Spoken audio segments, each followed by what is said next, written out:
Hi, welcome to my channel. My name is Lisa Galloway. This is Judy from Inside and Out. If it's your first time here, welcome. If you've been here before, thanks for coming back. I hadn't said that in a minute. I really do appreciate when you take a chance to just sit down and watch a little bit of what I have to share. Okay, so today, I think this is going to be a good one, no matter what age you fall in. But I'm telling you, if you are in your 50s, as I am, I think your number one struggle is how to take care of that makeup underneath your eye. You don't want to see those makeups crinkling into those lines, right? Forming into those lines, or having the issue of maybe just too much makeup and you can tell. Well, if that's the case, keep watching because I think I have a few things that will help you to fix that solution. If you're here, then you woke up today. And that is a blessing. Don't take that for granted. Don't waste it. All right, let's get started. So let's just jump right into this, right? I think that sometimes we can get in a hurry to just start putting on our makeup. And I get it. I was there one time, but I was doing it and not realizing why then either my makeup wasn't looking how it was when I first started in the day. And I couldn't pinpoint the why. And the first thing I think is so important is the proper prep that you are doing before you even put the makeup on. I know that many times we feel like we don't even have the time, but this one honestly could be done while you're even sipping your coffee in the morning, just trying to get yourself together to go ahead and start putting your makeup on. And that's the whole prep part of it. So prepping your under eye can be done in two forms, I think. Right after you just, brush your teeth, right? And just get going to get your coffee going in the morning or your tea, whatever you're having, is I like to take, and I now use a different one, but you can pick these up anywhere.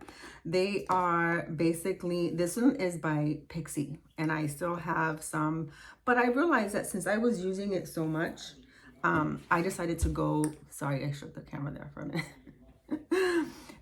Decided to get a more permanent way of doing this, so that I didn't have to keep spending money on these. But if you want to try it to see if it'll even help you, this is a better way to go.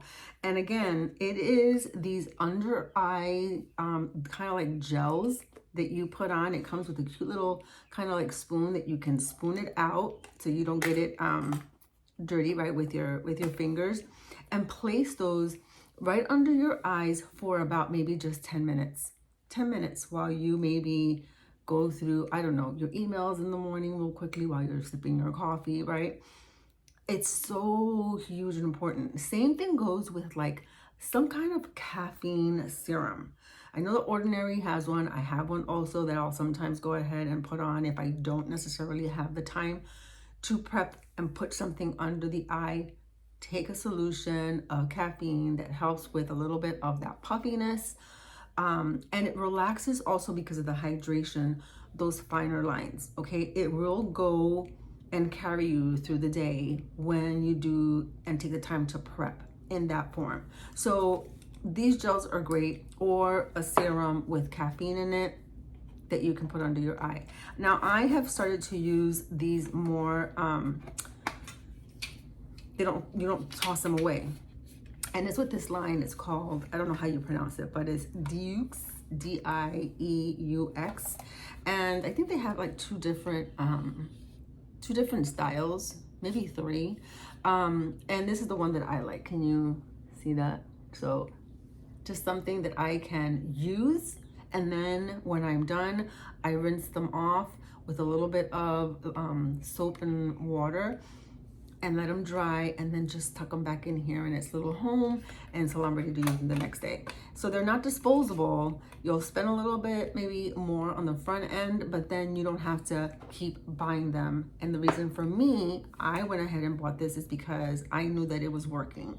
So I decided to get something that I was gonna clearly use regularly and not feel like I was not spending unnecessary money. Does that make sense? So really good line. I'm sure that there are others, but this is the one that I chose and it's worked out well. I've had them for almost a year and they're still really, really good. And I do the serum sometimes even underneath that and then place those little patches again while I just kind of do what I need to do before I start putting on my makeup. So I think that that first step is so important, and it's just something I think that a lot of us just miss and want to jump into our makeup right away, right? So again, it doesn't take much time. So that's the first step. The next one is on how and what we're actually putting on our under eye for makeup. Now, this is going to be, I think, real controversy because some of us like to do concealer. If we're very old school, it's the traditionally way we went about it, right? We went straight to that concealer first before anything, before putting our foundation on. But I think that throughout time, and especially as you get older, you need to, the less is more theory is really truly the way to go, because if you keep continuing to add more products and more things underneath before you even put the makeup on, or and then on top of whatever makeup choice you're making, it's gonna look cakey. It's gonna show immediately within hours after you've applied your under eye makeup. And kind of reversing back as far as the prep work that you do before your makeup, I think another also big, I don't want to say mistake, but it's causing issues for you, right? Is how many steps of skincare you're putting on. If you are a skincare enthusiast, as I am, you can kind of get a little out of hand with how many things you're putting on underneath your makeup, right? Because you just love all the things. Less is more. So like, keep it at 2 steps. If you're dealing with like skin that's a little drier, which tends to happen as you get older, then get a moisturizer if you want to use one that's very light. Leave the heavier, thicker cream moisturizer for the evening and stay away from those for underneath your makeup. A lot of times your skincare, your sunscreen that you're putting on has moisturizer in it. And so you can even eliminate using a separate moisturizer to put under your eyes because you are struggling with dryness. And typically, as you get older, there are certain areas on our faces that get dry. I know for me, I would consider myself having more normal to dry skin, but more normal. And the reason I say that is because I sometimes just have areas on my face that I have patches of dry skin, but I don't have to put that moisturizer all over my face. I just address where that dryness is and go on to the next step. I think we sometimes fall into the thing of like, this is how everyone is doing it and therefore I need to do it that way. And we forget and need to be reminded that our skin, our skincare, our makeup, it's personal. So you have to remember that you may not have to follow the same steps someone else is doing.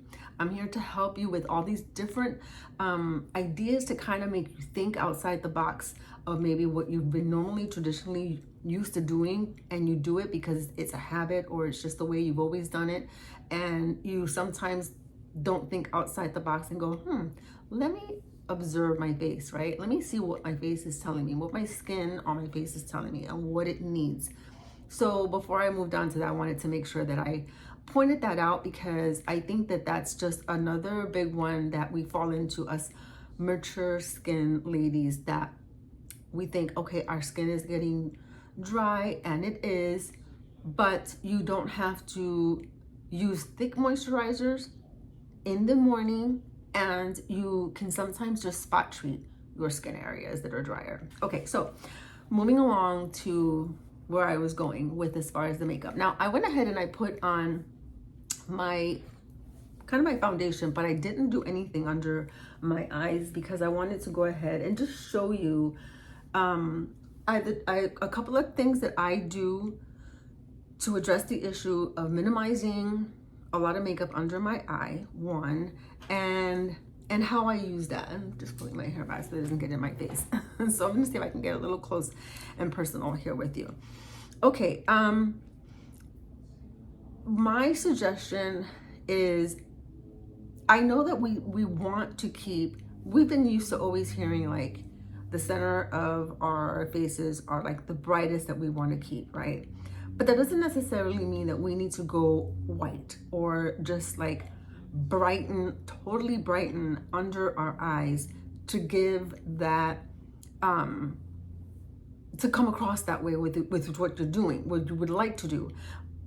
Because then we push it too far, and then it's like the number one thing that we end up seeing when we see someone, and it's obvious, right? If you see that someone is wearing extremely lighter concealer under the eyes, it's gonna show. And it's gonna show in all the areas that are so textured as we are aging that it's gonna leave you so unhappy.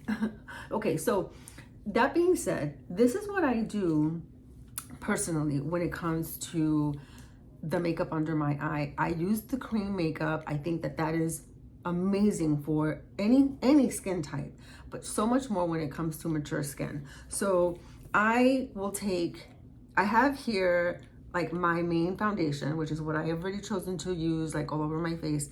And I use like a color corrector, which is this shade here, to apply. I don't know if you can see, but I have like now the difference, and you'll see this now come to a different change when I place the makeup. It'll seem more even tone, because that shade is what I'm going to achieve with trying to even out my skin tone everywhere. Okay, so placement is huge, and the brush you use is a good also way to go as far as putting the makeup on there. I like to not move.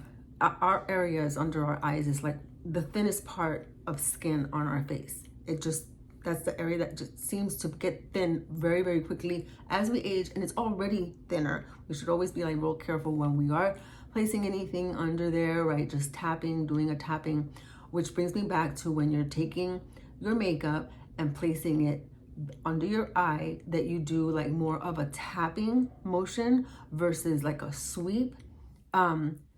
It'll allow less texture to accumulate even while you're putting on your makeup, right? If you start to tug and what have not, it starts to even stretch that skin more, and then it's gonna go back. Once the makeup is filling in those areas, you're gonna see them. Does that make sense? Okay, so that's one thing. So like tapping motions versus sweeping. The other thing is I take my color corrector. I take the brush, and instead of going immediately right under my eye, I will start taking the first amount of makeup that you pick up is going to be the most on the brush, and therefore if you drop it right under your eye, that's going to be a lot that you're going to have to then try to figure out to spread out.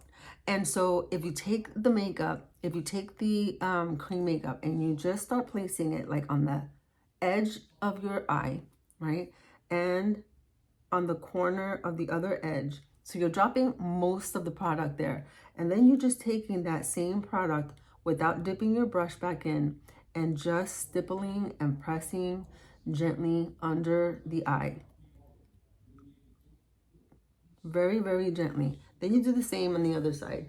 Take the product, make sure that you're just dapping it onto the end of your eye and on the other end, and then with what's left on the brush, you just tap, tap, tap, tap. So no sweeping. So I'm lifting up my brush from under my eye, and I am just tapping underneath. So I am placing the cream makeup under the eye, but it's going to be a very thin layer versus it being a lot of makeup. And again, this is the color correcting shade that is going to take and even out that skin tone, right?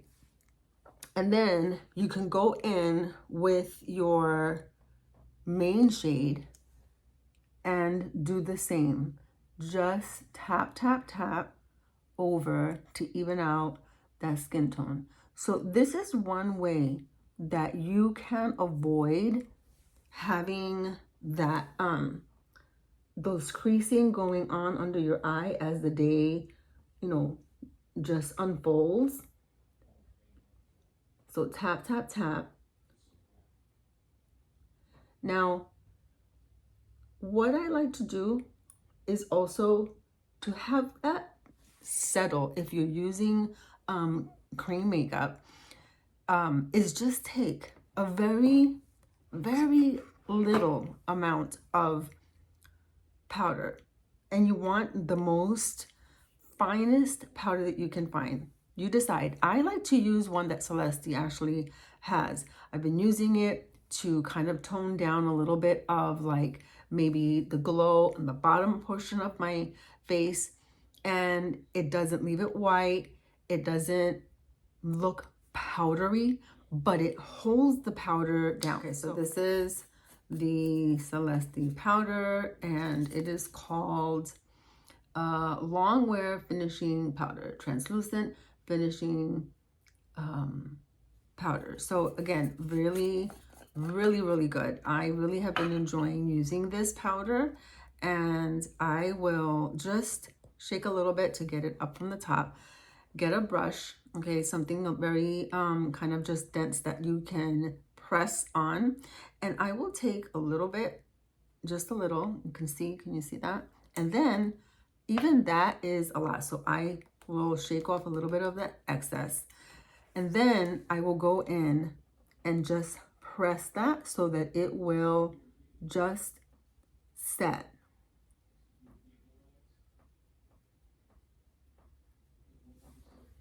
Okay, same thing on the other side. Just get a bit just up on the top, and then enough, a little bit on the brush, tap excess, and then set.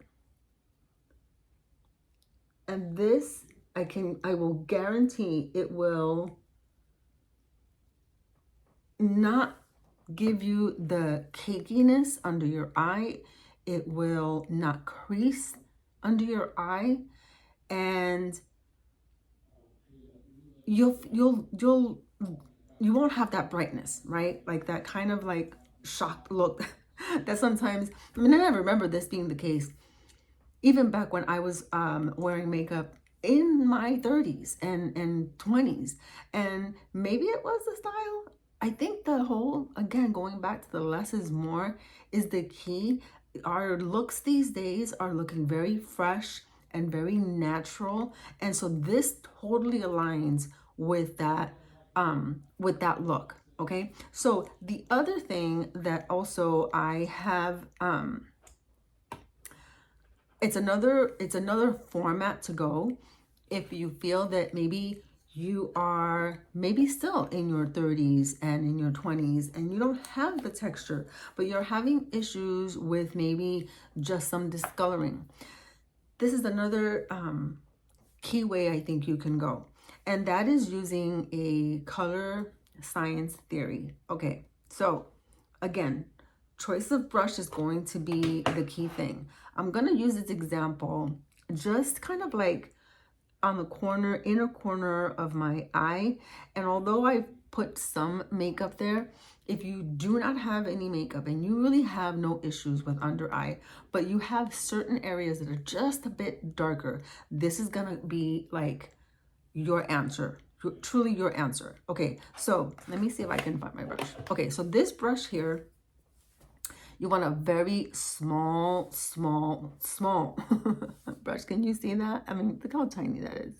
Very, very small. Okay, so because you're going to be precise on where you're going to put this makeup. Not everywhere, because you want to target the exact areas of darkness and have that even out so that you're not seeing any discoloration. Okay, so science theory, really quick. If you go and you know that there is like a color wheel, opposite of the color is the contrast to that color. So if you are trying to erase a certain color and you have like, let's say a blue color, and let me just show you what I mean by that. So here I have a color wheel, right? I hope you, trying to not show you the background, but I want to show you the color wheel. Okay. When you have like a dark area on your eye and you're looking at something that looks like to you that is dark, it looks like it's just black, brown, it's just dark to you, right? Those colors that are there are typically in like the purple and blue family. Okay, purple right here, this purple, blue into this side of the color wheel.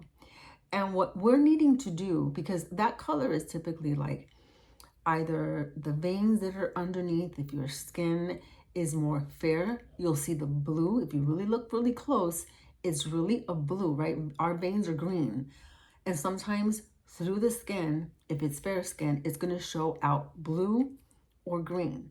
And it just depends on your pigment. So if you have a pigment that's darker as me, it's going to show more blue. So that's where you need to find your color wheel, and it's almost like a playing to see what color that is today, because that may even seem different today than tomorrow.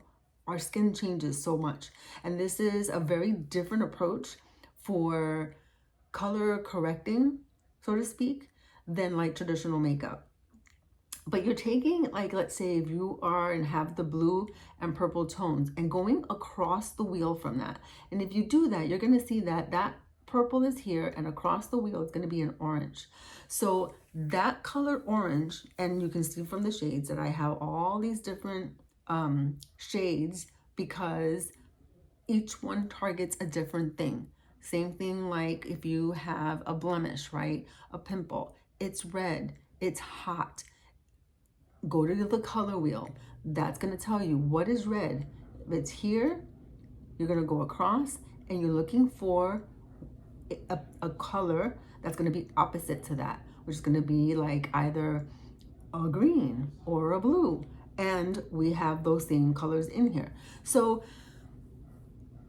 finding what color you need, and for me that I use, I have it in my palette, and it's this little color that's here, which is that orange. I go back and forth from these two colors here because again, the skin changes. Sometimes I need something darker and sometimes I go with something lighter, all depending on what my skin is saying that day. So I take a very small little amount onto the brush just by tapping the tip of it. And I go again to the dark spot, nowhere else but to the dark spot, to the area that I am camouflaging or again color correcting, and I'm just filling in that exact area, not outside of it, because what will happen is if you're trying to take that color and putting it where there is not the blue or the green that you're trying to camouflage, it's gonna then expose other areas to something that doesn't need that doesn't have a problem. Does that make sense? Okay. And then I just flipped my brush over and I'm tapping in, again, going back to the tapping and not swiping, that color to the area of where I'm trying to camouflage. If I have to go back in again and address another area, another piece, I go back in very lightly with the tip, dig into that color and press. And see how much more different. I don't have that very obvious darkness that was there. And I can do the same thing here on this side. Again, this is something that it's a much learning curve to it. But once you get familiar with mapping your face, so to speak, and understanding the colors on your face, and this does take a little more extra time, but find the time to play with these colors if you choose to go this route. And if you're needing any help, please leave it in the comments. We can have a conversation and I can help you with that. But never be in a rush when you're first learning how to use this, because it will frustrate you. You will not understand what your colors are. But once you do, and you start to see the results and see how it took care of the issue that you were trying to find a solution to, you will not, you will understand the theory and will not go back. And this approach again goes back to the less is more, the less makeup we have under our eyes, the less texture we're gonna have, and the more happier and nicer we're gonna look at the end of the day, right? Or even right after we do our makeup and take a look and say, I like what I'm seeing. Okay, that's it, guys. I wanted to, hopefully all the things that I've shared, all the little steps that I have found helpful for me, is something that you can pull one, try all. When you do, if you do, please leave it in the comments below. I love to hear maybe what you've tried on your own that's helped you. And again, love having you here. So appreciate that you took the time to watch this video. Please don't forget to give this a like, subscribe to my channel, and I will see you on my next one.